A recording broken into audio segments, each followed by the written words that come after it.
பண்ணுவாங்க. அந்த மாதிரி ஒரு லைப்ரரிஸ் ஒன்றுக்கு வந்து இருக்கும். ஓகே, ஸோ டெக்ஸ்ட்டை வியூ பண்ணுறதுக்காக இருக்கட்டும், இல்லை வந்து நீங்கள் எதனா கிளிப்போர்ட் காப்பி பண்ணுறதா இருக்கட்டும்.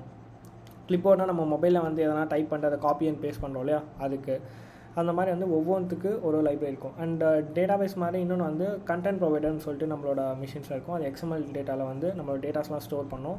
நான் ஆண்ட்ராய்ட் ஃபோனில் சொல்கிறேன். ஓகே, ஸோ அதுக்கு வந்து ஆண்ட்ராய்ட் கண்டென்ட் சொல்லிட்டு ஒரு லைப்ரரி யூஸ் பண்ணுவாங்க. அண்ட் சிஸ்டம் கமாண்ட்ஸ் எக்ஸிக்யூட் பண்ண Android.OSன்றது வந்து யூஸ் பண்ணுவாங்க. ஓகே, ஸோ அந்த மாதிரி பேசிக்காக இந்த லைப்ரரிஸ்லாம் இருக்குது. இந்த லைப்ரரிஸ் வந்து அவுடேட் ஆனாலுமே அதுலேருந்துமே எக்ஸ்ப்ளாய்ட் பண்ண முடியும் நம்ம மொபைலில். ஓகே, ஸோ அதனால தான் நம்ம மொபைலோட OS வந்து எப்போவுமே அப் டு டேட்டாக வச்சுக்கிறதுக்கு செக்யூரிட்டி ப்ரொஃபஷனல்ஸ் வந்து நமக்கு அட்வைஸ் பண்ணுவாங்க. ஓகே, ஸோ நான் ஸ்டார்டிங் சொன்ன மாதிரி தான் மொபைலை ஹேக் பண்ண நிறைய மெத்தட்ஸ் வந்து இருக்குது. அதில் ஒரு மெத்தட் தான் வந்து ட்ரோஜன் அண்ட் ரேட். ஓகேவா, இந்த ட்ரோஜன் அண்ட் ரேட் வந்து நீங்கள் நிறைய யூடியூப்லேயோ சரி இல்லை வேறு எங்கேயாவது நீங்கள் பார்த்துருப்பீங்க. மெட்டாஸ்ப்ளாய்ட் வச்சு ஈஸியாக ஹேக் பண்ணிட்டு போயிடுவாங்க.